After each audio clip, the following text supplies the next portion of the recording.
Hi, welcome back, and boy do I have a story time for you. This is a story about our flat tire debacle that's been going on for a couple weeks. So I'm just gonna dive right in and start talking about what happened. It's a great example of how it's always something in camper life. So yeah, the other day, 2 weeks ago, it was Monday, and I went to pick Hunter up from work. It was his Friday. We were going to go surfing, real excited. And on my way there, I noticed that we had a flat tire. And that's obviously not ideal. So I picked him up from work and we drove to a church parking lot where there was no one a couple blocks away and tried to pump up the tire.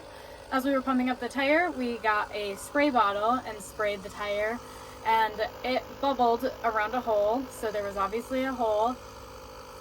It was leaking air. We got it pumped up as much as we could, and then we drove it to where I'm sitting right now, which is the RV parking on the other side of Cannon Beach, because it was easier to drop the camper, and we had to drop the camper to, 1, get to our spare, and 2, feel comfortable jacking the truck up enough.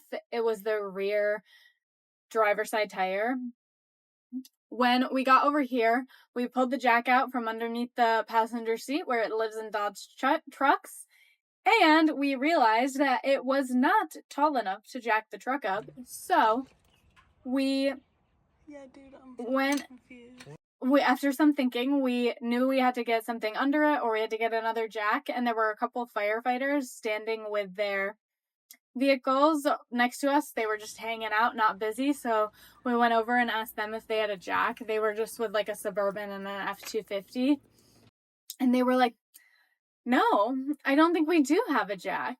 So we, at this point, have no jack to jack up the truck, and they were like, but no problem, we're just gonna call the engine and they'll bring the toolbox and come help you out. So we ended up with 6 firefighters at one point standing outside of the truck to bring us 2 2x6s so we could have enough space to jack the truck up. At this point, we jacked the truck up, we put the spare on. Great, all well and good. We make a tire appointment at Les Schwab for the next day, and we drive over to Les Schwab in Seaside. We get the tire patched. We're stoked on our way home. We get home, we start having our weekend. It was a rainy weekend, so we just watched movies and hung out. And then on Thursday, we went to take Hunter to work, and the tire was flat. So we changed the tire in the Nehalem City parking, put the spare back on, and I called Les Schwab and I was like, I don't think the patch held, because that can happen sometimes. And they were like, okay, just bring it in whenever you can. So, all well and good. I'm like, great, we don't have a lot of time when they're open with Hunter working, and because we have to drop the camper to get to everything, it wasn't something I really wanted to do by myself when Hunter's right here. So we waited until this past Tuesday, and we took the tire to Les Schwab, and we went to go either get it repatched or get a new tire, see what they could do about it. When we got there, they took the tire off immediately, and they showed us that the patch did hold, and we had somehow popped a hole in the tire again, in the same tire. They said that it looked like it was shaped like a rock. We think that it maybe had something to do with the campsite that we were staying at, and that's why we popped a hole in the same tire twice in a row. So we haven't gone back to that exact site because we didn't have any issues with the spare at the other site that we like. Yeah, so after that, they said that the tire wasn't repairable, especially with holding so much weight. You don't want to just be patching and patching a tire, and we had driven on it with it flat for long enough that the sidewall was not looking so great either. So at Les Schwab, they actually managed to be able to sell us another tire that was almost the same exact one. We have Firestone Transforce AT1s on the truck, and they had a used Firestone Transforce AT2 that was the same size. So they sold, and it was almost brand new, so that was great. They sold us that one tire, and they installed it. as they were jacking the spare back up underneath the truck, the winch broke and it just started free spinning. So the mechanism disengaged, and we no longer have a way to crank up our spare tire.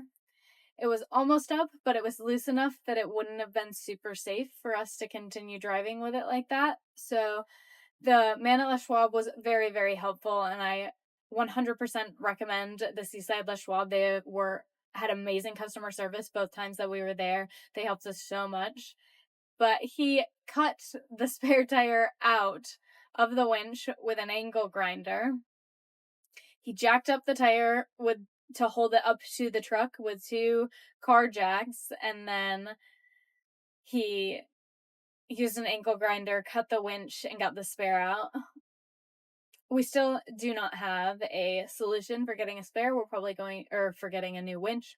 We're probably going to go to a pick-apart and just grab a new winch off of another Dodge. They're the same on all of them, and it's a pretty easy part to remove, so we're not too worried about it. But as of now, we do have to move the spare tire in and out of the camper every time we get in and out of the camper, which has not been our favorite thing in the world, especially because it weighs probably about 100 pounds. I don't know if I can get it back in the camper by myself yet. We will find out today. Yeah, so the saga isn't quite over, but that's what it's been like in our life with dealing with this spare tire situation and a flat tire. Getting a flat tire when it's your house is definitely 100 times worse, and especially in the camper when you have to take the camper off of the truck to get to the spare has made it very inconvenient. Hunter and I did manage to change it within 30 minutes, taking the camper off and putting it back on and changing the tire when we were on his way to work. So we thought that was a pretty impressive turnaround. Yeah. Overall, it hasn't been that awful of an experience. We've gotten a lot of great customer service, and we've just had to change the tire a couple times. This is the first flat tire that I've gotten in the truck, so it was a learning curve figuring out exactly what to do, especially on a vehicle this big. But so far, so good. The saga is not over, and it's been a perfect example about how it's always something when it comes to living in a camper. There's never been a time where it's just like chill, relaxed, nothing's wrong. This weekend, we just replaced our fridge vent, which flew off in March, and we just managed to get around to it. And things are just kind of like that a lot when you live in a camper. It's just part of the deal. But also, things are like that when you live in a house and you can't afford to just pay someone to fix it. So there's worse situations to be in. Yeah, but there were a lot of other repairs that we did this weekend as well. We replaced the fridge vent, like I said, and our roof box. I was parking on some on-street parking in Manzanita, and I went to pull off the road and thought this tree just had some low-hanging branches that were like thin, wispy things. They were not thin, wispy things, so I was driving and hit a big branch with the roof box.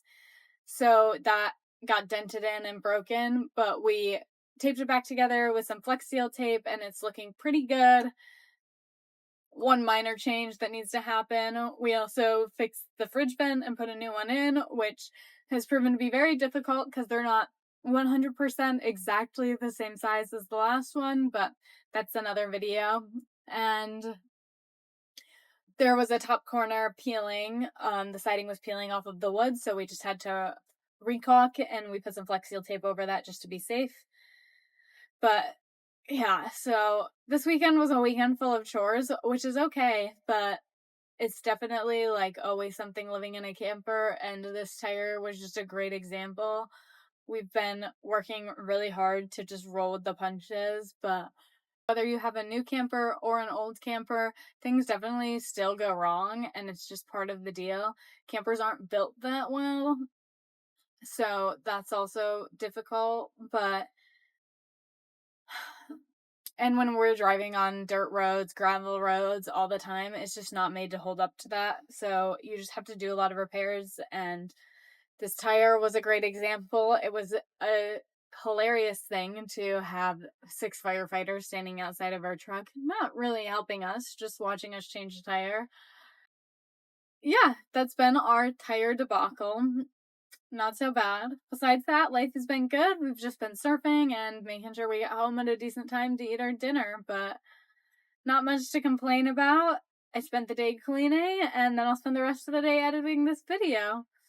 So follow along for how to fix the roof vent in a Lance truck camper, or follow along for how to fix the fridge vent on the side of a Lance truck camper, because that will be a video in the future, and we're excited to keep moving on our truck camper life. We've only got a little bit of time left here in Oregon before it's on to the next steps, so there will be some new exciting things happening, and I'm very excited to go see my family.